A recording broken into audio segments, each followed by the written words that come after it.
Aries, this is your reading today.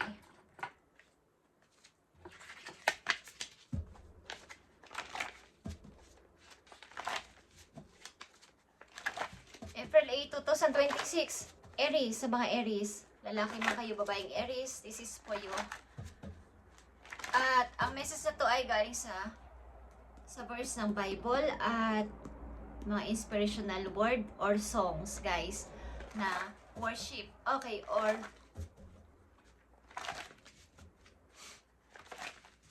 positive na words. Okay, so tingnan natin ang mahalagang message for you, Aries, today. April 8, 2026. Kung anong lalabas na message dito is ito ang inyong mahalagang dapat malaman. Okay. Pray and never give up, Aries. Okay. Pray and never give up. Hindi mo naman makita because ito ay naka-green. Sulat kamay ko to, guys. Huwag nyo nang titigan. Okay. Pray and never give up. Huwag magsawa mag-pray at huwag give up sa buhay, guys.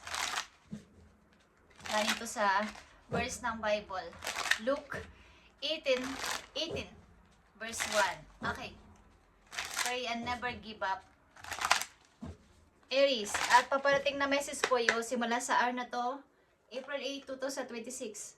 Mahalagang message po yo na dapat mo malaman today.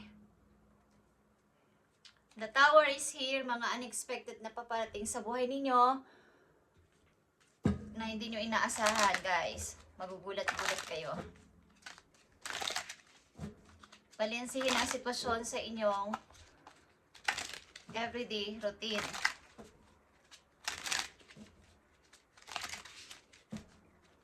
Kung man ay good or bad is kaya nitong i-handle, guys. Okay, mahalagang message pa po yo, Aries. Mamaya natin ito titingnan, guys. At nandito ang love life, Aries. Kayo ay in love. Ang mga Aries na nandito sa reading today is in love.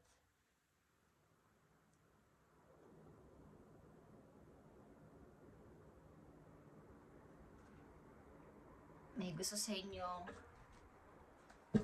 kung kayo ay single, kayo ay in love. Kung kayo may asawa, in love kayo sa inyong asawa, guys. Depende sa sitwasyon nyo. Okay, Aries, tingnan natin ang inyong message pa na napakahalaga today. At happy birthday sa mga Aries na nagse-celebrate o magse-celebrate pa lang ng kanilang kaarawan. Kayo ay huwag magsawang mag-pray and never give up. Okay, tingnan natin ang mahalagang message for you, Aries, today. Be patient. Justice is here, guys. Fight for justice and equality. Ruling made in your favor. Don't give up. Okay, meron na naman ditong word na give up. Don't give up. So, ang ilan sa inyo ay may pinaglalaban sa, kung sa korte man o kahit saan o sa pananaw ninyo is fight for justice and equality. Katulad sa mga hukuman is kailangan yung hanggat maaari is equal. Okay? Nasa gitna lang ang mga mga hukom. Okay? Huwag mo babaling sa iba, huwag babaling sa hindi tama. Okay? Depende sa sitwasyon at depende sa kung anong kanilang mga intention. At speaking of April 8, ito ay number 8, guys. Ito ay spiritual card. Okay, justice. Meron kayong dapat sigurong pagdesisyonan someday o sa mga darating na araw is kailangan ay equal. Equality ang inyong fair. Kumbaga, tama lang. Wala kayong tulak kabigin, wala kayong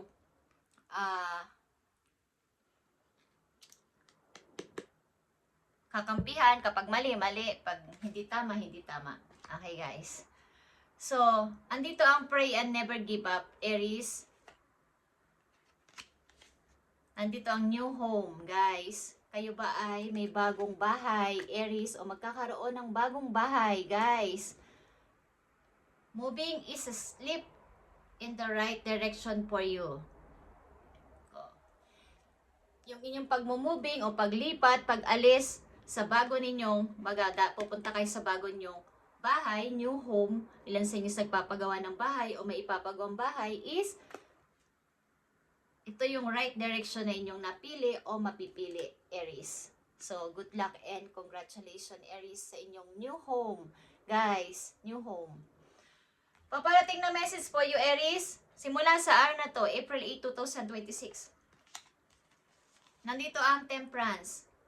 Kaya sasabi ko kayo na ang be patience, ito ay patience, guys. Temperance.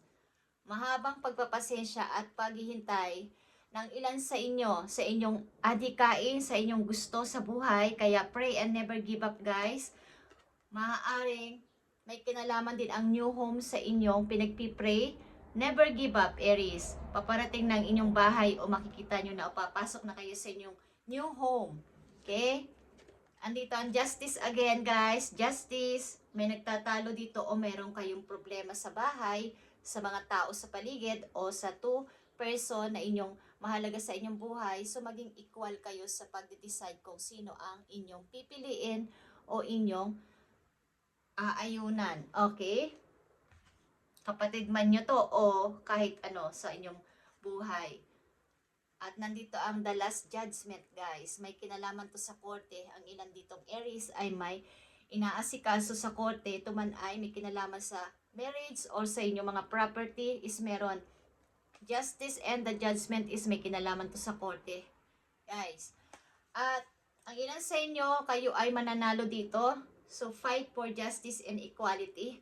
Guys, mahaba itong paghihintay pat makakamit nyo dito at aayon sa inyong favor. Okay? Ng desisyon. Huling desisyon is kayo ang aayunan. So, pray and never give up dito, guys. Maring ilan sa inyo ay lilipat sa bagong bahay na matagal nyo nang pinagpipray. Ang ilan sa inyo ay may pinaglalaban sa korte. Ito man ay marriage, custody, or property is kayo ang mananalo dito. So, never give up. Pray and never give up, guys. Five of Gabriel, guys, is here for you. Aries, a challenge you can resolve. Withdraw from the drama of others. Have patience. Again, patience na. Word is here. May tatlo dito ako. Sinabing patience, kayo ay habaan nyo pa ang pasensya with yourself and those around you. May mga tao madadrama sa paligid ninyo, kasama nyo man sa trabaho, asawa, kasintahan, or what, mga anak is, have patience, guys. Habaan pa ang pasensya at lumayo sa drama ng ibang tao. Okay? Lumayo sa drama nila.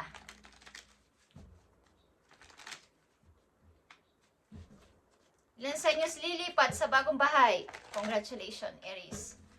O kaya may pinapatayo kayong bahay o may bibilhin kayong bagong bahay is matutupad na to, guys. Ito ay right direction na inyong napagdesisyonan.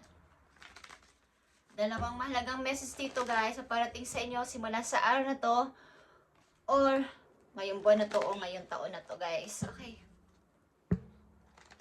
Sa mga Aries na nandito sa reading today, pray and never give up, guys.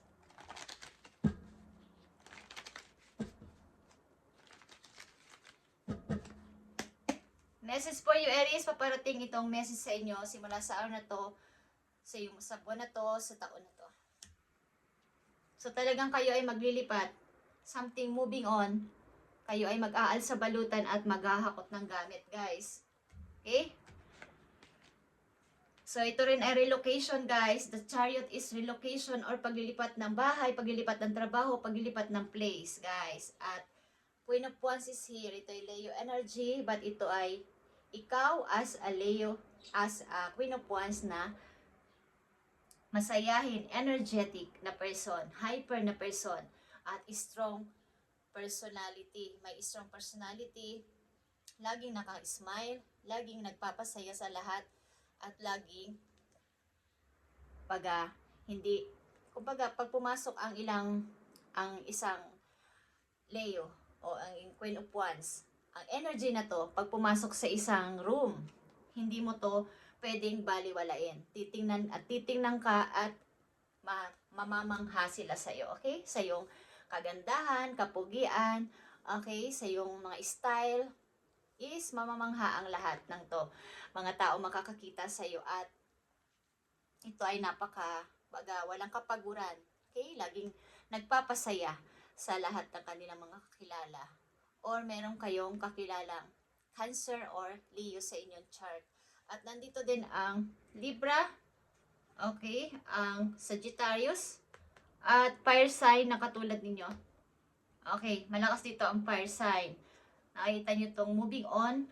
10 of Wands ito, iiwan mo na mga mahihirap na mga pasaanin mo sa buhay, dadalhin mo lang ang kaya mong bitbitin sa pag-aal sa balutan mo at lilipat ka, okay? At 6 of Wands, guys, kayo ay hinahangaan ng marami. Ilan sa inyo pwede kayong mag-perform, pwede kayong maging sikat or papalakpakan, hahangaan, okay? Something na ito ay tagumpay, guys. Victory ito. Guys, 6 of Wands at Temperance again is here. Maging equal kayo, nandito kayo sa gitna ng good and bad situation. So maging equal kayo sa pag-decide simula sa araw na to kung meron kayong mga ipinaglalaban sa buhay o may mga dapat pagdesisyonan, is maging equal sa pagdedesisyon ng yes or no sa inyong kakausapin o mga i-choose o ano man yan.